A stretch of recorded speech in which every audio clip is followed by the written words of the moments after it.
Social पंडित में आप लोगों का स्वागत है। आज बहुत दिनों के बाद मुझे मन हुआ कि मैं एक वीडियो बनाऊं और ये वीडियो डेडिकेट करूं मिल्खा सिंह जी को। आज मिल्खा सिंह जी का निधन हो गया है, तो मैं कोशिश करूंगा कि उनसे जुड़े हुए कुछ कहानियों को बताने का, उनकी जीवनी को बताने का। चलिए शुरुआत करते हैं उनके जन्म से। मिल्खा सिंह जी का जन्म 20 नवंबर 1929 को गोविंदपुरा पाकिस्तान में हुआ था। ब्रिटिश इंडिया में जन्मे मिल्खा सिंह जी बचपन से ही धावक के बहुत शौकीन थे। उनकी मजबूरी भी थी दौड़ लगाना, क्योंकि बचपन की पढ़ाई के लिए उन्हें 10 किलोमीटर की दूरी तय करनी पड़ती थी। आज के बच्चे 500 मीटर अगर दौड़ें तो वो हाफने लगते हैं, लेकिन वो पूरे 10 किलोमीटर की दूरी कठिन रास्तों में चलकर तय करते थे और तब से उन्हें दौड़ने की भूख सी लग गई थी। लेकिन 1948 में भारत और पाकिस्तान की बंटवारा के समय उनकी पूरी परिवार बिखर गई। वो दर्द आज तक वो नहीं भूल पाए थे। पाकिस्तान में जन्म लेने वाले मिल्खा सिंह भारत जैसे तैसे करके बच के आए थे। उनकी पूरी परिवार बिखर गई। उनकी माँ, पिताजी, भाई बहन सारे बिखर गए, सारे वहाँ पे उस दंगे के शिकार हो गए। लेकिन उसके बाद भी वो भारत आए, भारत में वो जिंदा भी रहे और आगे चलकर भारत में कई चीज़ों को उन्होंने हासिल भी किया। जन्म के बाद की अगर बात करें तो भारत में जो उनके लिए सबसे एक बेहतर समय था जब उनकी शादी हुई थी निर्मल कौर से। निर्मल कौर भारतीय वॉलीबॉल की भूतपूर्व कप्तान। गनीमत की बात है कि निर्मल कौर जी का भी निधन पिछले सप्ताह ही हुआ है। दोनों एक सप्ताह के अंदर स्वर्गवासी हो गए और हम लोगों को छोड़ के एक याद छोड़ के चले गए। मिल्खा सिंह जी का बेटा जिम मिल्खा सिंह भारत के प्रथम प्रोफेशनल गोल्फ खिलाड़ी हैं और टॉप 100 गोल्फ खिलाड़ियों में इनका भी नाम आता है। और उनकी बेटी सोनिया सावलंका ये भी लेखन क्षेत्र से जुड़े हुए हैं और जब वो पुस्तक लिखी जा रही थी the race of my life, उसमें उन्होंने सह लेखन का कार्य किया था। पूरा परिवार एक वेल स्पोर्ट फैमिली थी और पूरे भारत के लिए एक आन बान शान वाली फैमिली थी। मिल्खा सिंह जी आज हमारे बीच जरूर नहीं है, लेकिन उनकी जो उपलब्धियां हैं, उनकी जो देन है, वो हमें हमेशा याद रहेंगे। उनके उसी उपलब्धियों को आज हम थोड़ा कुरेदने का प्रयास करते हैं और चलते हैं सम्मान की ओर। मिल्खा सिंह जी को भारत के चौथे सबसे बड़े सम्मान पद्म श्री से नवाजा गया। भारत में बहुत प्रतिष्ठित सम्मान में से एक है। और अगर उपलब्धि की बात करें तो मिल्खा सिंह जी भारत के लिए 3 बार ओलंपिक में प्रतिनिधित्व किए। 1956 मेलबोर्न ओलंपिक, 1960 रोम ओलंपिक और 1964 में उन्होंने टोक्यो ओलंपिक में प्रतिनिधित्व किया। 2 एशियन गेम में भी उन्होंने गोल्ड मेडल जीता। एशियन गेम्स 1958 में गेम्स में गोल्ड मेडल और कॉमनवेल्थ गेम्स में भी उन्होंने गोल्ड मेडल जीता। भारत के लिए ये पहला मौका था जब किसी इंडिविजुअल्स में उन्हें गोल्ड मेडल मिला और ये कारनामा और कोई और नहीं, मिल्खा सिंह जी ने करके दिखाया था 400 मीटर रेस पे। रोम ओलंपिक में तो उन्होंने ऐसा रिकॉर्ड बनाया जो किसी भारतीय खिलाड़ियों ने ये रिकॉर्ड 40 वर्षों तक नहीं तोड़ पाया। 4 डिकेड के बाद उनकी रिकॉर्ड टूटी जब उन्होंने रोम ओलंपिक में 45.73 सेकेंड में 400 मीटर की दौड़ पूरा किए थे।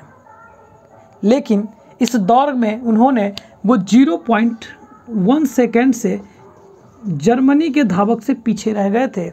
उन्हें मेडल नहीं मिला। काफ़ी दुखी थे और उसी दुखी के समय में 1960 में ही पाकिस्तान में इंटरनेशनल एथलीट कंपटीशन होने वाला था और उन्हें न्योता मिला कि आप पाकिस्तान आइए और इसमें भाग लीजिए। लेकिन वो पाकिस्तान की दर्द आज भी नहीं भूल पाए थे जब बंटवारा हुआ था। वो फैमिली बिखर गई थी, लेकिन वो जाना नहीं चाहते थे पाकिस्तान। भारत के प्रधानमंत्री पंडित नेहरू ने उन्हें काफ़ी समझाया और उसके बाद वो तैयार हुए पाकिस्तान जाने के लिए। विपरीत कंडीशन में पाकिस्तान पहुँचे और विपरीत कंडीशन में वो दौड़े भी, क्योंकि पूरे जो मैदान थी उस पूरे मैदान में पाकिस्तानी धावक का नाम गूंज रहा था, अब्दुल खालिक। ये कोई और नहीं, पाकिस्तान के बहुत ही मशहूर धावक था। और मिल्खा सिंह जी ने इस एथलीट कंपटीशन में अब्दुल खालिक को हराया ही नहीं, अपना पुराने सारे रिकॉर्ड उन्होंने तोड़ डाला। और इस प्रतियोगिता को देखने आए पाकिस्तान के राष्ट्रपति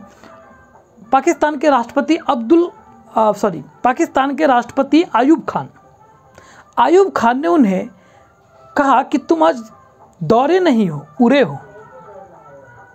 और उन्होंने कहा फ्लाइंग सिख।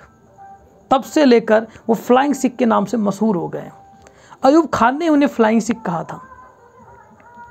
और पाकिस्तान के इस दौर के बाद उन्हें थोड़ी सी राहत भरी सांस मिली, चैन मिली, और फिर उसके बाद वो अपनी दौर की सिलसिला को जारी रखा। आपको मैं बता दूं कि 1951 में वो आर्मी में भी ज्वाइन किए थे, और आर्मी ज्वाइन करने के बाद ही उन्हें एथलीट बनने का मन किया और वो एथलीट बने, और जितने भी युवा एथलीट हैं उनके लिए प्रेरणा के स्रोत बने।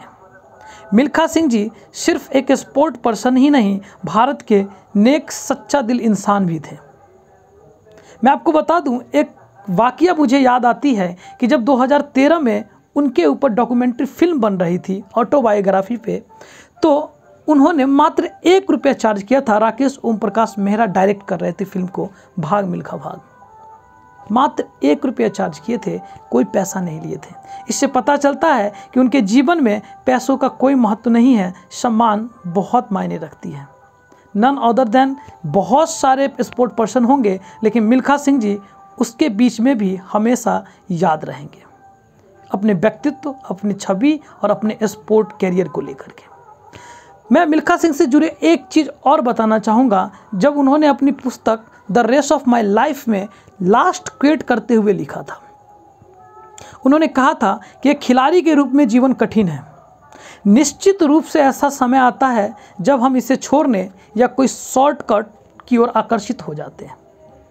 याद रखना, जिंदगी का कोई शॉर्टकट नहीं होता, सफलता का कोई शॉर्टकट नहीं होता है, कोई शॉर्टकट नहीं होता है सफलता का। यदि शीर्ष तक पहुंचना है तो अपने अस्तित्व को समाप्त कर दो, क्योंकि अनाज के दाने, जो अनाज के अंकुरन होते हैं, जब अनाज के दाने अंकुरित होती है, अंकुरित होने के लिए धूल से मिलना होता है, फिर वो फूल बनते हैं। इसीलिए आप अपने अस्तित्व को ख़त्म कीजिए, सफलता जरूर मिलेगी। सफलता का कोई शॉर्टकट नहीं है, ये मिल्खा सिंह ने बताया था। आज हमारे बीच मिल्खा सिंह नहीं है। 19 जून 2021 उन्हें हमेशा सम्मान करेगा, देश उन्हें हमेशा सम्मान करेगा। सोशल पंडित उन्हें एक विनम्र श्रद्धांजलि देती है और उन्हें नमन करती है। सोशल पंडित की ओर से उन्हें नमन। बहुत बहुत धन्यवाद। Must watching. जितना हो सके शेयर कीजिए, इस चैनल के लिए नहीं, मिल्खा सिंह जी के लिए, उनके सम्मान के लिए। बहुत बहुत धन्यवाद।